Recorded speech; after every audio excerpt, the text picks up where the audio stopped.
changing into the Renekton mid as the third team in the LPL here to do it. A very unique pocket pick here in this region. Excited to see where this goes as we get onto the Rift for Game 2.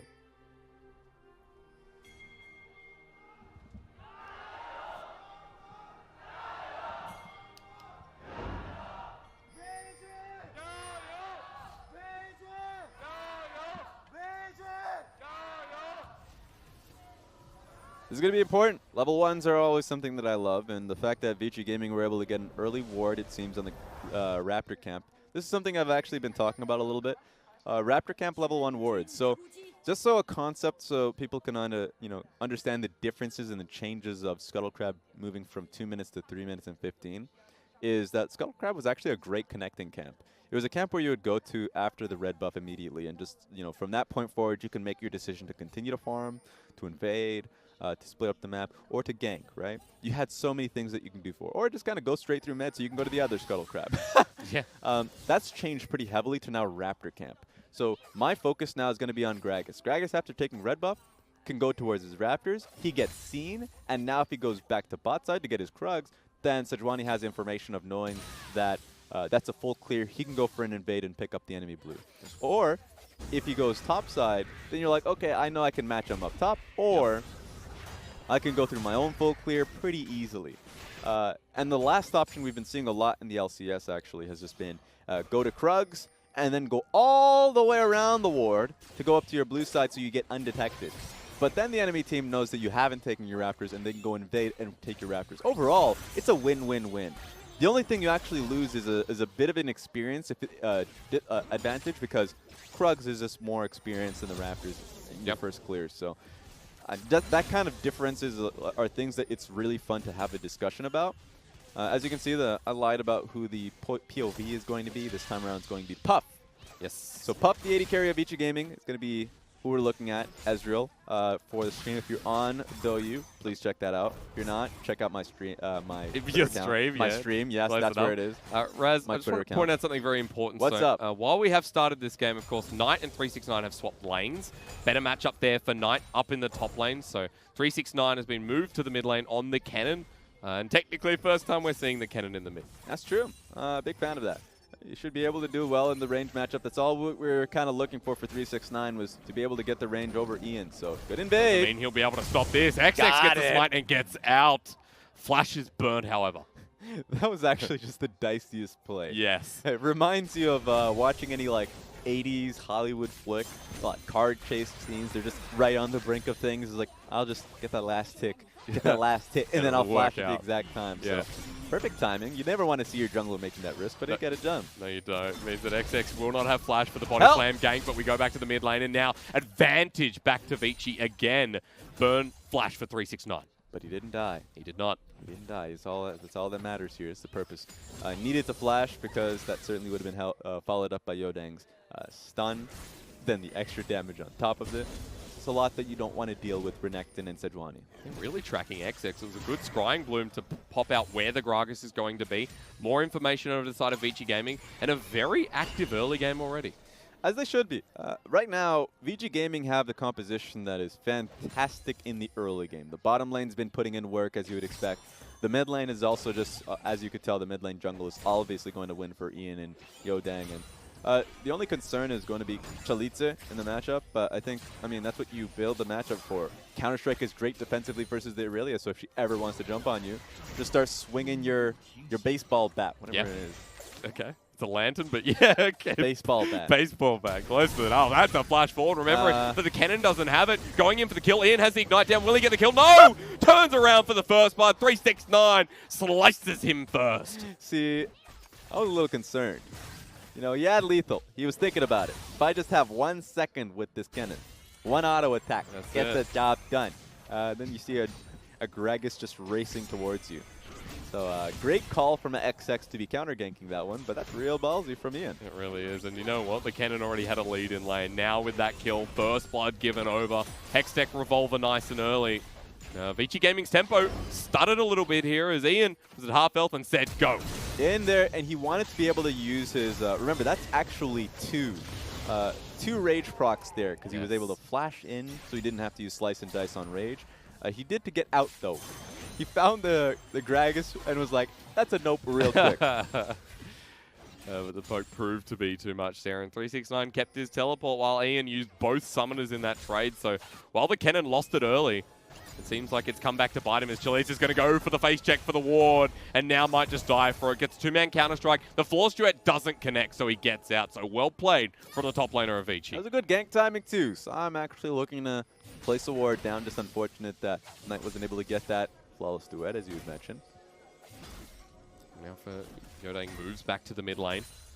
Gets spotted out by a bit of vision on his way through, but that means 369 has to back away. This massive wave is going to push up, and Ian can start roaming down. Looks like ping's going down to the early Infernal Dragon. Yeah, if I'm XX, I'm concerned about two things, because he's on the opposite side of the map. The Infernal Dragon's the easiest point of concern, but also your own damn red buff. You have no wards to see if they're coming in, so like you have nothing defensively that calls out where the hell Vici Gaming are. So they're not even close to being able to contest this. They do know what's going on though, so information still gathered as Infernal goes down. First of the game once again for Vici Gaming. Their objective control has been pretty stellar, or at least dragon control this series. As you can see on the bottom side of the map, just constant shove. Now, a lot of people despise, myself included, like an Ezreal versus Taric and Sona. Yep. Looks like we're seeing an all-in Kennen's coming. Vanguard's edge, but Knight should be able to get stunned up here at half health. Has the Conquerors procced on down. Here comes Kennen, 369. Hits him with a shuriken, but 369 is unable to follow through. Yeah, had to blow his flash in the earlier gank, so no way he can follow up there. Great movement from Chelizi, just escaping immediately. Yep. Didn't even want to entertain this faction. So talking about the early red buff invade, that was a possibility, and going for it now has the Renekton pushed up. So this is going to Vici Gaming, no doubt. Yeah, nothing you can do about this. No vision here. XX is just giving away the thought. Bit of vision popped on down so that he can make his way out. Red buff taken. Youdang again continues to be a menace. But this is the thing with Vici Gaming. 2 games in a row, technically 5 now, if we're comparing the last series. Let's see, go for another fight. Sets up for first blood. He doesn't have that available, but here's the slicing Maelstrom. Good ultimate there from Youdang. Ian's out of mana, but Knight does not have the ultimate available. Body slam in. Misses the explosive cask. Top Esports use a lot to get there. Yeah, if I'm Vici, I'm pretty happy about that. I'm pretty damn happy. Off that entire thing, the fact that Knight fully committed and the Gragas cask did not hit. It's not even a miss either. That was just a smooth duck and dodge there from, Vici Gaming to be able to move past that. So overall, they know that teleport advantage is there for Chelizi. They can make a play towards the bottom side of the map, knowing that Chelizi can respond. I think that was just an amazing snipe with the Glacial Prison, but Chelizi now in the top lane, and he's not going to get out a third time, Raz. They delete him before he can play the game. His final chapter in the bottom lane. Great flush here from the bottom lane duo. They true shot Barrage to disrupt the Sona, and she is just gone. That was a great fight. Ooh, so close to be able to get the slow on band. And they're just chipping down this turret. Southwind and Puff have just been low-key just demolishing this lane. Yes, they are. Raz at this point about trying to do the math here. Going to do it really quick. Don't even try. About You're bad 30 at CS. No. 30 CS in the lead here with a combination from the bottom lane. It's useless to talk about CS. And they've got like turret you're literally plating. looking at LokeN and they've got turret plating on their side. We never talk CS with me if we're going with a solo. All right, I'll remember that for next time. Either way, there's a firm lead. You've got the mana immune, you've got the Sheen in inventory, and feels pretty good for Vici's bottom lane, who already have an Infernal Dragon. Chelizi getting a bit of a taste of the medicine. Again, Vanguard's edge. So close. Just off. The third time he's walked away, and Youdang doesn't even have a care about the top lane. He's looking at mid once again as 369 is out of position. Arctic Assault comes through, and Raz, I'm not sure it's going well, because here comes the jungler of XX, who helps the disengage. I think he's ghosting on one of these streams. He's watching the point of view. Definitely watching one of these point of view streams. He's always there at the right time. There's absolutely no other explanation. He's doing a good job to shadow real this mid lane, this pressure that's being built up by Youdang. Because everyone's leaving the top lane right now. Knight is just hammering away at this turret. 30 CS in the lead. It's kind of rough for Chelizi now. Even with the teleport that Knight had to use to the bottom side of the map, just the individual matchup. I mean, remember, the expectation here was the fact that you'd get pushed in, that'd be fine. Any skirmish would be responded with a counter-strike, but a lot of ganks have come through the top side of the map. And it is making it tough for Chelizi, who wants to have these lanes fully pushed out, but doesn't have the vision to be able to do so. At this point, if you've got yourself opening in the top lane. Maybe Youdang can make his way up, but doesn't look like you're going to touch it if you were the Sejuani still farming away. My eyes don't deceive me. That is looks like a Runic Echoes and Sejuani. That TV is very far away. Is that a Runic It's green. Echoes? It's green. If you ever say Runic Echoes, I will kill you. That's why I was questioning it. Just never. I would first. Two things. Okay. I would assume that you're colorblind first before I would assume a Sejuani would go AP. Yeah, that's fair enough. So you calm down. Okay, fair enough. No solo queue measures here. Youdang is back in the mid lane, by the way, if you're wondering, while the bottom lane's hammering away. There's a lot going on this map. Got to keep track here of where the junglers are pathing, because right now, as we get to that 11-minute mark, it feels very key to watch that next gank come through and the tempo that changes because of it. So we've been talking about, Ezreal into Sona to Taric a little bit, and the whole problem that people have with that is, a lot of it, you just look for engages or hard fight to be able to stop them from scaling up. Here comes the fight, though. The engage comes through first. The Cosmic Radiance from top esports bottom lane is teleport to follow through as well. They negate the 4 members as here's the Kennen right on top of the line of Vici Gaming. A flash burnt by Ian, or rather the Ignite was used there. Flash from Puff to get out. They can start chipping at this turret, though. At the same time, XX. Ooh, I'm a little bit worried for Chelizi, knowing that this pressure is going to be moving towards the top side, though. It's going to be a trade in pressure. Happening again. Mountain Dragon being picked up and Predator's being procced. Chelizi needs to get out. He just jumps away, and here comes Rift Herald right next to the turret. That is going to be first turret blood. Raced for here with bottom lane in the contention. And they should push for inner turret as well. I don't think they're going to try and also chip at the inner turret, but at least escort the Rift Herald there. At this point in time, great move from XX, because his bottom side of the map has been doing fantastic being able to hold that turret. So now Vici Gaming are trying to scrounge for answers. I don't think Chelizi can defend this in the 2v1 with Rift Herald punching down. He can't approach this turret wave. He can't even get near it. There we go. Someone gonna help me? That's rough. It's not even a Trinity Force for Chelizi.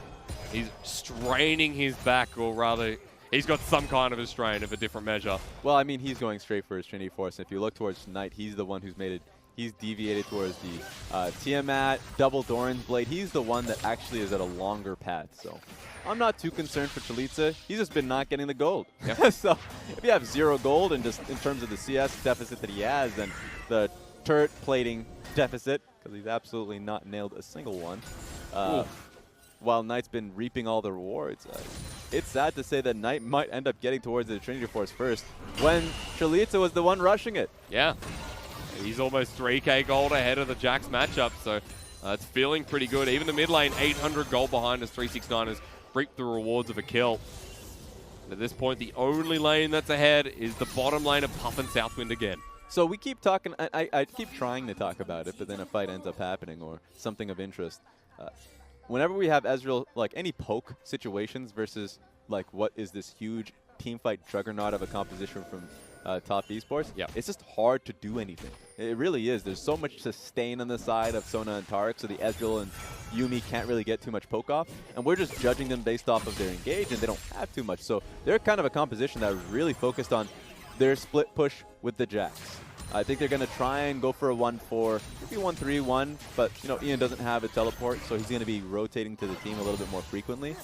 But then we're having a conversation of, yeah, that's great, but who's your wave clear? Yep. They don't have real wave clear. So that's another problem for Vici Gaming that only is amplified by the fact that they're behind. And it continues to fall behind at this point as well. Their saving grace at the bot side is being swapped around to the mid, and Puff and Southwind are just getting free farm, uncontested with the help of Youdang, shadowing that same lane. Here's a rant from me, though. Go for it. I absolutely despise this Sona skin. Not in terms of like, oh, whether it looks good or not. It's competitively just unfair to play against. Why is that? I mean, it is actually really difficult to, if you're trying to throw skill shots at it, because of how floaty it is. And smaller. The tail is massive, yeah. So there's not a, if you're trying to hit it, it's difficult to do so. And it makes the aura seem very large as well. It kind of reminds you of Santa Claus Gragas skin if you're throwing down the barrel. So there's a lot about it that I dislike. And also the fact that it makes just so much more noise than any of the other Sona skins, especially the music one, like DJ Sona. I feel like that has nothing to do with No, that's annoying. In solo queue, sir. Yes, definitely. I don't know how they feel about it here, but look at this. 3v2 in the middle. 369 walks down like, nah, leave it. We can't get him, and that's exactly right, while Knight just hits away at Youdang. Slowed down with a chilling smite. That might have been for good measure. Just wanted to run away from the situation. They have no idea where XX was, so I don't think they were too concerned about the 1v2. More concerned about the hell, like, where is the enemy jungle? That's a pure conditioning point, by the way. XX has conditioned the enemy team with how often he's counter-ganked and hovered over the mid lane and always been like high-fiving Youdang. The Youdang just expects him to always be there. Yep. He's omnipresent. All the damn time. As we get into the mid game though, the focus for me still, top esports have made it to this point without too much disruption. Game has once again been on the slower side for a team that we expected to have high bloodiness, just like the spring split. Faster games, as we expected, has just been paced out and well conditioned. And I don't want people to believe that they're worse now because they're not ending the games faster. That doesn't make any sense unless if like they're running with the same compositions and the same meta and all that. But this is a composition that really is far slower. You do need to kind of respect your itemizing points. And right now, that point is, like, Knight getting towards his Trinity Force is certainly something you want. LokeN and Ben being able to hit their item break points. Once the Seraph's Embrace is completed and already moving towards, I would expect to be the Lich Bane. These are all points that you want to be able to see from top esports before they start grouping up. It just negates the fact that someone like Puffer's final chapter comes in, getting into the middle of this fight. Now look at top esports as they go into Cosmic Ratings, explosive cast. They found the one member who deals so much damage. Have a crescendo dance like you got no pants, and now for Vici Gaming, they're running away like they don't. Youdang has the cat on him, and top esports get exactly what they need. And this is an awkward situation for Chelizi. It's like, do I help? Do I join the fight? Seems already lost. He's just trying to push. Yeah, exactly. So, I mean, that's all they can do, and you can already see Youdang trying to prep the wave, just in case top esports are trying to push for a mid lane turret. Vici Gaming won't get the third elemental because of it as well. So good pick here for top esports, and they continue to impress. The coordination in that, perfect again from XX, and he gets his big explosive cask of the game. This is when the tides start to turn.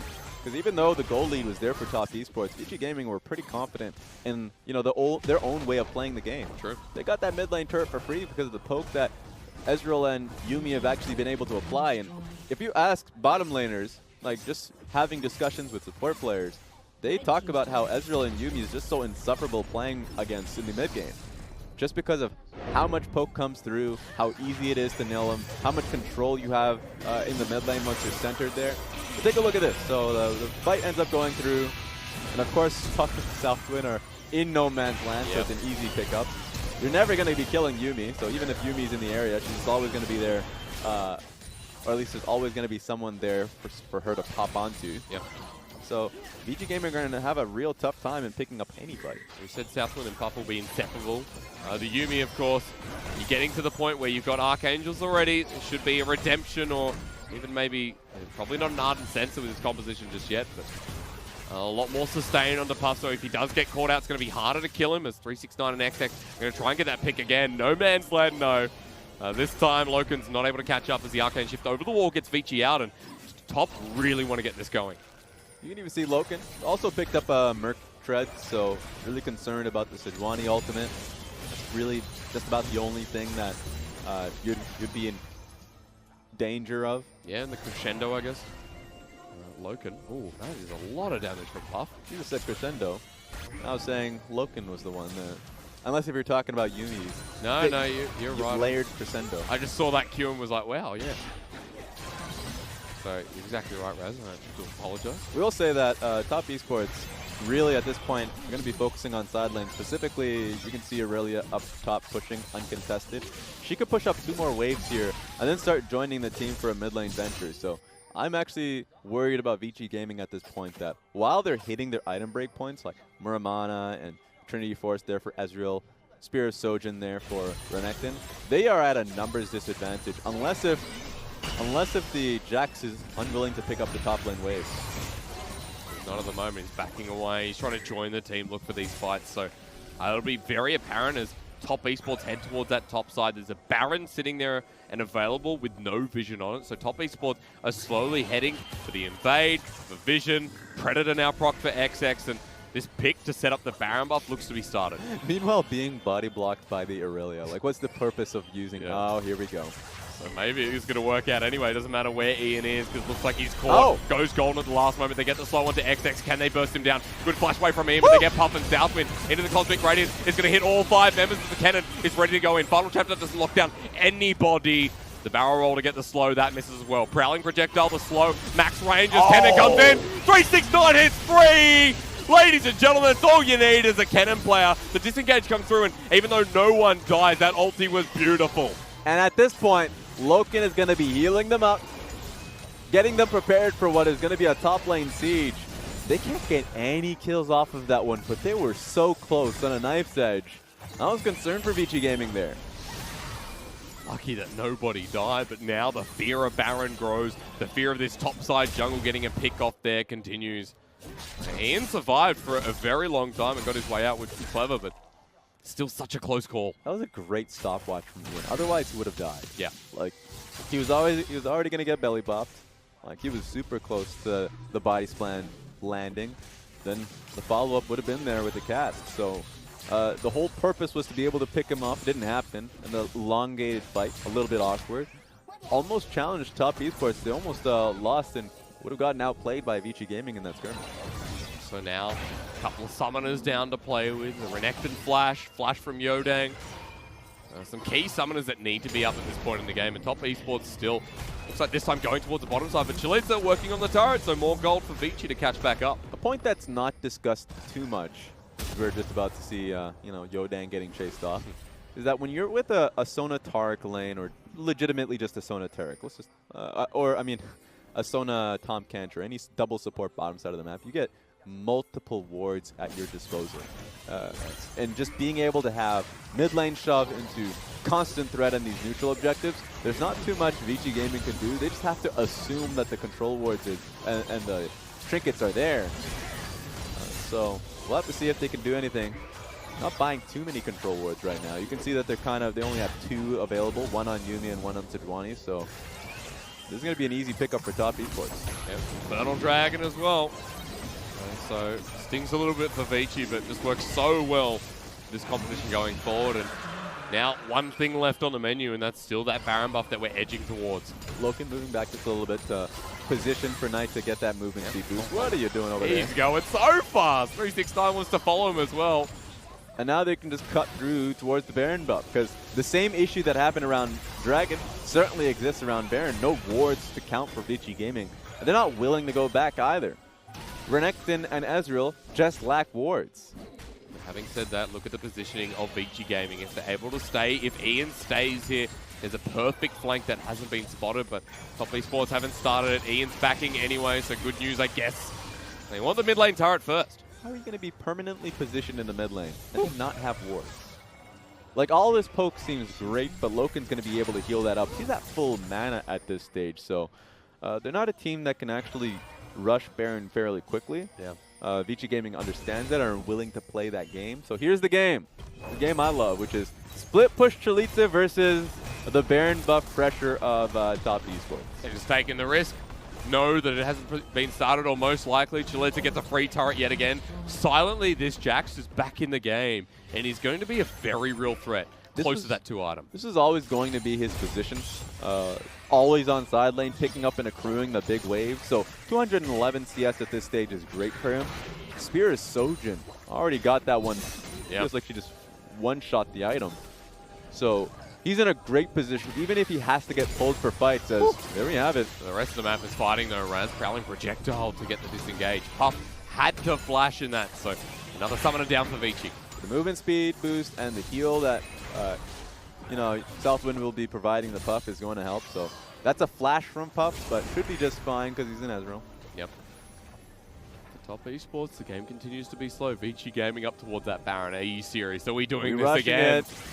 Let's just get it started. They caught one of the backs there from top esports. And now it begins. They've got another Mountain Dragon again, but can top get there in time? Taric and Gragas are back at base. This is going to be an easy one unless if top esports force the fight. 3 versus 5. They get the Baron, and looks like they're out. This time they're not going to be caught with their pants down, and Vici Gaming equal out the gold with it. They keep doing it.